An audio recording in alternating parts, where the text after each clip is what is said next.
Welcome back, Ultimate Golfers. You are with Ultimate Banger again for the final in my series about reading the green.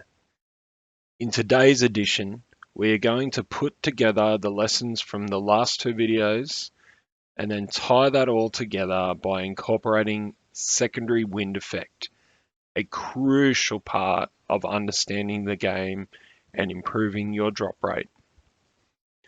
Before we get into today's tutorial, a gratuitous reminder to please subscribe to my channel and like this video to keep seeing more content to enhance your ultimate golf game.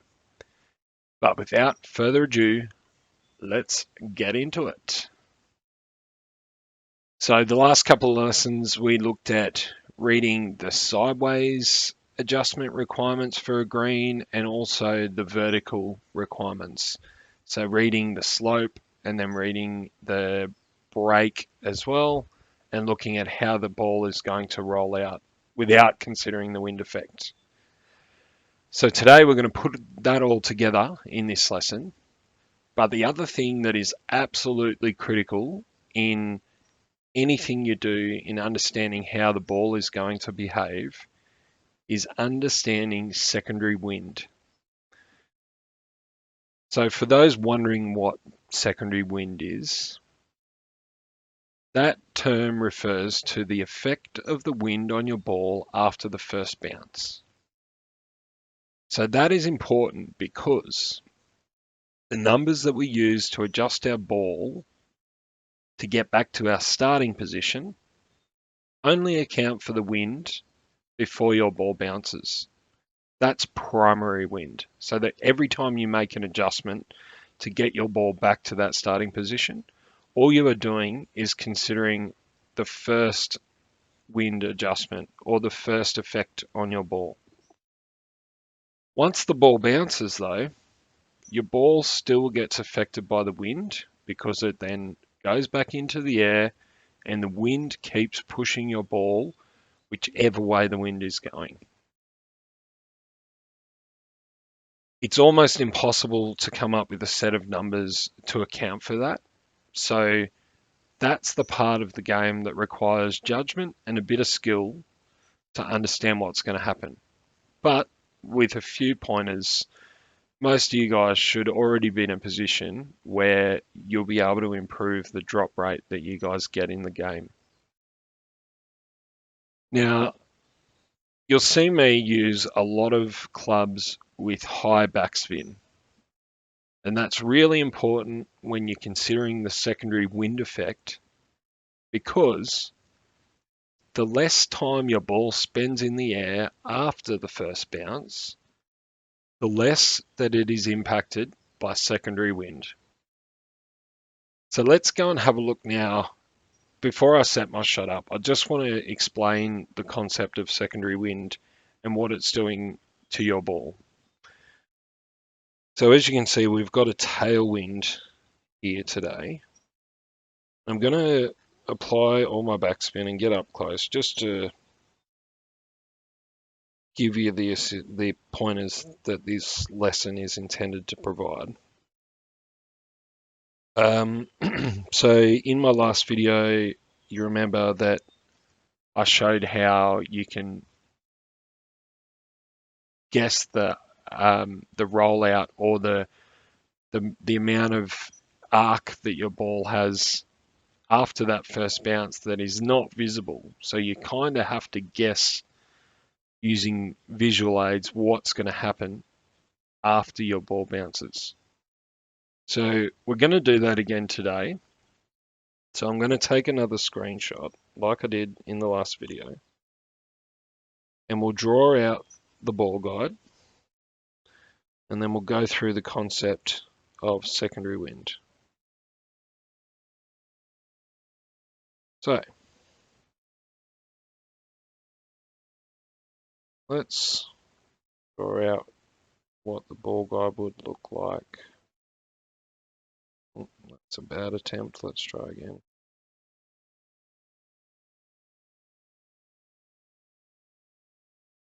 Okay, so that's roughly what's going to happen to your ball without any wind effect. It'll follow that arc after the first bounce, have another small bounce, and then start to roll towards the hole.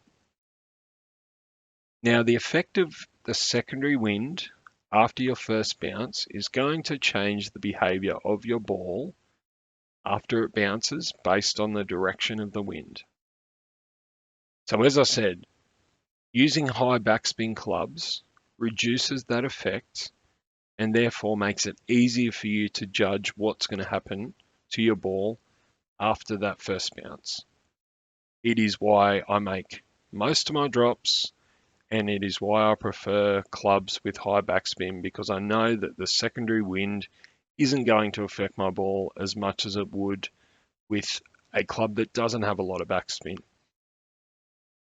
So let's talk about expansion and compression. So they're terms that deal with secondary wind, depending on whether it's a head or a tailwind. So in this case, we're dealing with a tailwind, and we can look or judge what's going to happen to our ball with the effect of that tailwind. So I've drawn the rough arc of what's going to happen if wind doesn't come into play.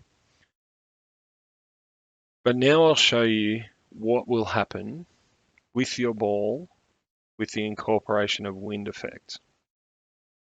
So in this case, we're looking at a pretty straight tail, and a 4 mile per hour wind is a reasonable sized tailwind. So what's going to happen is, instead of the ball following the arc that I've drawn there, what's going to happen is you're going to get a slightly higher arc. Remember, we've got a lot of backspin on this ball, so it's not going to have a massive effect, but you're going to get a slightly longer arc from your first to your second bounce, and then a slightly longer arc from your second to your third, and then your rollout effect will grow as well. So let's try and draw that now to show you what I mean. So it's going to look more like this, and then with a bigger second bounce, and then the rollout will grow as well. So in this case, if I was setting my ball up in the first setting, that would probably be a reasonable attempt at getting that ball to roll out and get into the hole. But now that I've got a tailwind, I know that my ball's going to roll out well past the hole. So that's not going to be a good setup position. Conversely, let's assume we have a headwind. In this case, we're not going to get expansion, we're going to get compression. So the shape of the arc and the amount of rollout that we're going to get after that first bounce is going to change, and we need to change our setup to account for that. So in the last example, with tailwind, we had expansion, so the arc grew, the second to third bounce arc grew, and the rollout grew. But with this setting, with a headwind, your arc is going to shrink for both the first bounce and the second bounce, and then your rollout will also shrink as well. So it's going to look more like this. Now again, I'm drawing on a phone, so it's not perfect, but you get an idea of the differences that your post first bounce wind effect will have on your ball. So this is critical in any shot that you make, because every time you adjust for a shot, you're only getting back to your first bounce position, and then you need to understand what's going to happen to your ball beyond that. Now, one thing I've found with the high backspin clubs is that the sideways effect isn't as great as it is with the vertical effect, or the forwards and backwards effect on your ball. So you don't need to make as much adjustment. but it is still important. So let's have a little look at that now. So if I line my ball guide up, in this case it's a pretty straight tail. So I'll do another example where I don't have a perfectly straight tail. But in a setting where you've got more angular wind, something that is more like a 45-degree head or tail wind, you're going to get a slight push from that will affect how your ball will behave after that first bounce. So that's the really critical part of all of the lessons that we've gone through. Because if you don't understand what's happening after that first bounce, you're always going to be setting yourself up in the wrong spot for your shot to make those drops, regardless of whether you read the green properly or not. You know, you might find yourself banging into the flag or dropping short in a headwind. So those kind of things are really critical to understand to make sure that you're setting up in the right position. Okay, so now that we've gone through all of the crucial parts that make up the components of setting up your shot and reading the green, I'm going to put it all together and hopefully try and get this drop. I'm playing this live, so I may miss, but you'll see that I get really, really close if I don't make the shot.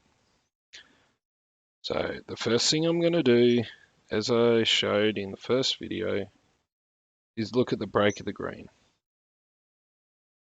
So what I can see is that if I line it up straight, I've got a slight kick to the right here. So I know my green is breaking left to right.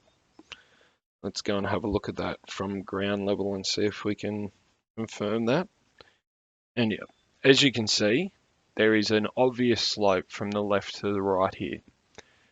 So I know straight away that I'm going to need to use left spin to correct that and make sure that I keep the ball on the high side of the hole. So we'll add maybe 3/4 of a bar and let's have a look, see what that looks like. Maybe a touch more, not much.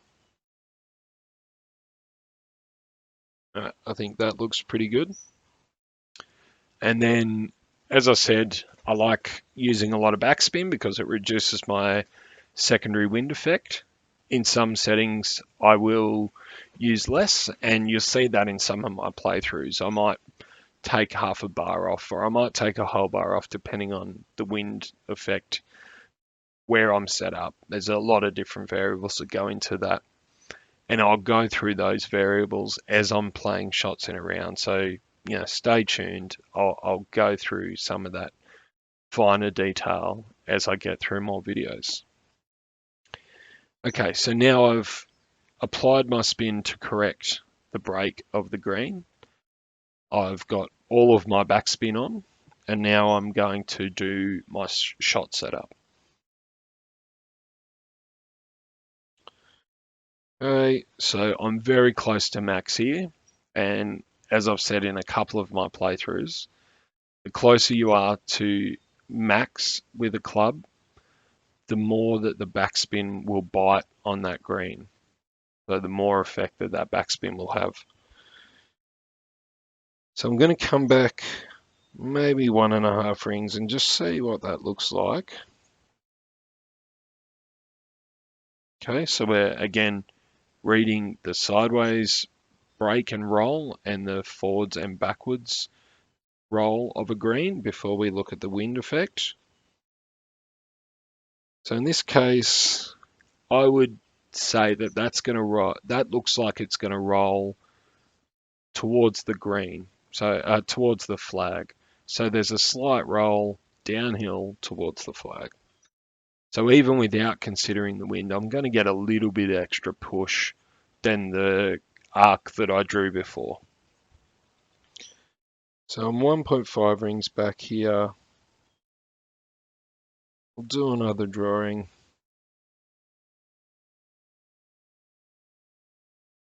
Okay, so My ball's roughly going to land there, bounce, and come out. So that actually looks pretty good without considering the wind.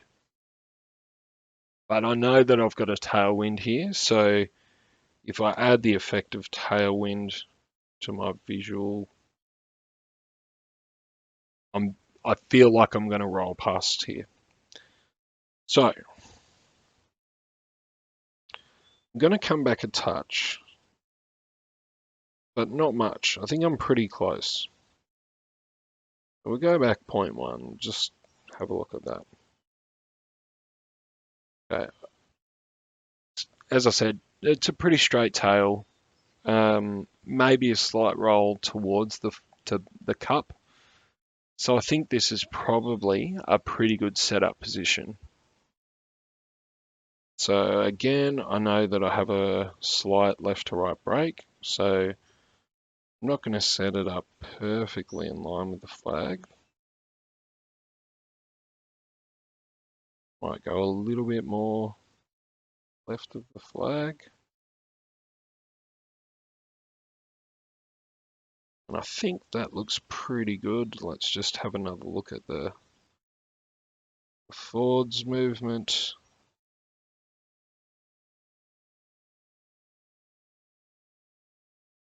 All right, that looks pretty good. Now I'm gonna get my numbers. Give me a second.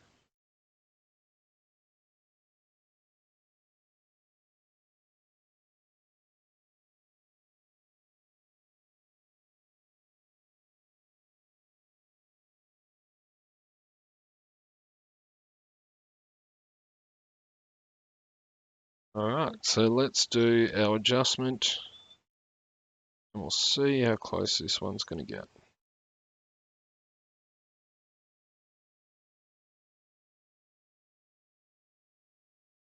One caveat I should make as well, I haven't actually seen these greens before, so I really don't know exactly how they behave, but that's probably a good thing. I mean, it shows the approach and how close you're going to get, even if you don't know the green.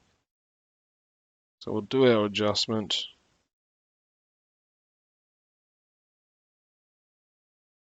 That looks good. All right, let's see how we go.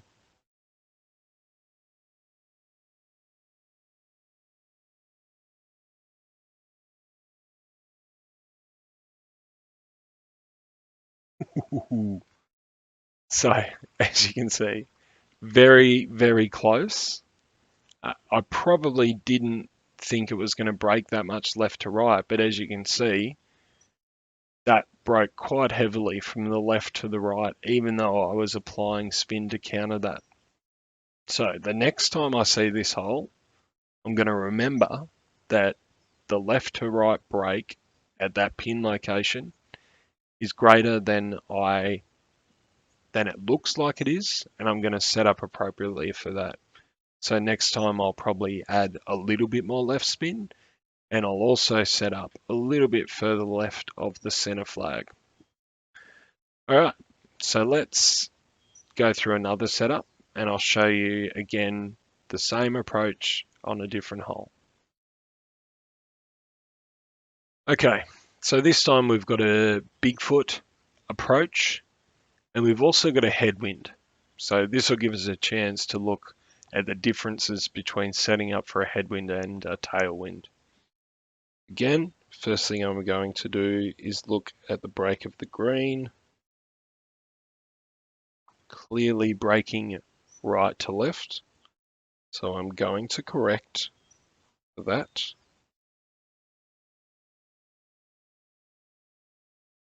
And before I even start setting up my shot, I know that I've got roughly a 45-degree headwind from right to left.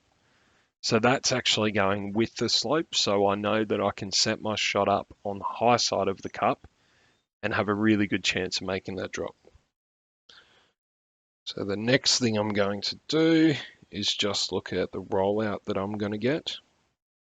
Pretty standard arc here. So we'll go a little bit closer and we'll look at that arc again and the extra ball guide guess that we're missing in this club. So we'll take a screenshot and we'll do another drawing. Finish off the arc for the first to second bounce, and then we'll do the second to third bounce and the rollout. Now, again, I'm drawing that as if there is no wind effect, but we know that we're dealing with a stronger headwind.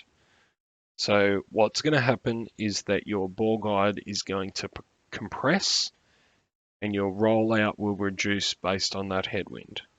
So instead of looking like that, what we're probably going to get is something more like this. So where I'm set up now, I'm pretty confident that that will be short with the headwind that we've got. So let's start by setting up our shot. I know that this time I'm going to be able to set up a lot closer to the cup and still get that ball to drop. So we'll have a look side on. Okay. So got a bit more zoom here, so we'll go more closely what that will look like. Maybe a little bit further out than that. Okay, so with no secondary wind effect, that's what it will look like. So it's going to go slightly past the hole. But now that I've got secondary wind effect, it's going to pretty much roll into the cup. Let's do another quick look at that.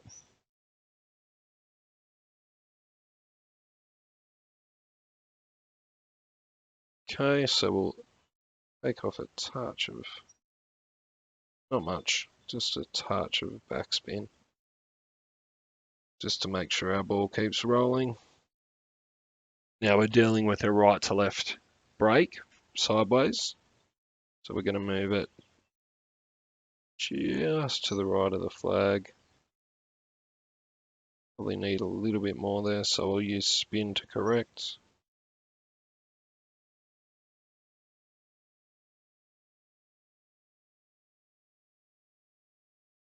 I think that looks pretty good. Now I'm going to do my calculations.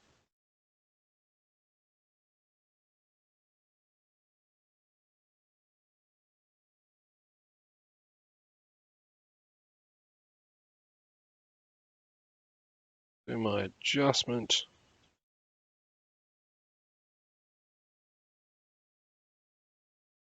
Hopefully, this time we're going to get the drop.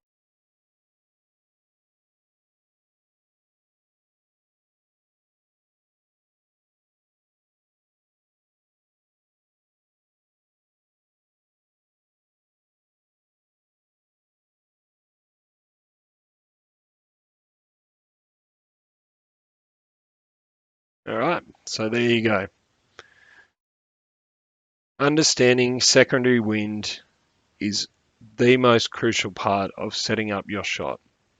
Once you understand the sideways break of the green, the amount of rollout you're going to get based on the shape of your arc, and then what's going to happen to your ball after that secondary wind effect. So putting all that together, that's how you can understand how to read a green. If you have a look at the first and the second video and then bring it all together with this one, you'll get a much better understanding of what's going on. And you'll also be much, much more likely to increase your drop rate. So the key take homes are understand the rollout or the sideways break of your green, then look at the green from forwards to backwards to understand how that ball is going to roll out towards or away from the cup, and then add to that the effect of the secondary wind after your first bounce, and you will find yourself making a lot more drops and getting a lot higher placings in tournaments and having a lot more fun with the game. As always, please subscribe to my channel and like this video. If you subscribe, you're going to get more of this content. And when I do my tournament playthroughs, I'm going to go through some of the finer details of the game and just to add those little 1%ers to the things that we've gone through here in this series. I hope you've enjoyed it, guys, and I wish you all a Merry Christmas.